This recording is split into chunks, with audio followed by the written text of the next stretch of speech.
nasi, beras sudah dicuci, kasih air, takarannya sesuai beras masing-masing. Ini berasnya saya 2:3. Kasih daun pandan, pasang api sedang. Nanti kalau udah klik-klik, kecilin apinya, masak api kecil, masak 15 menit, jangan dibuka-buka.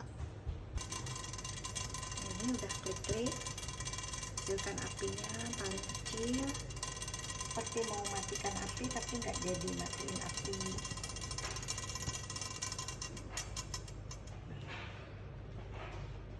Pasang timernya 15 menit, jangan dibuka-buka, jangan diintip ya, supaya matang.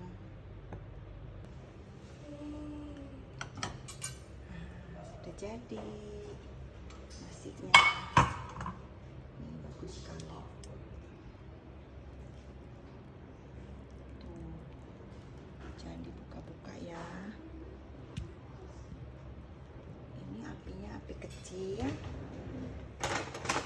Lihat ya. Tuh, nggak nempel karena apinya api kecil, jadi nggak gosong.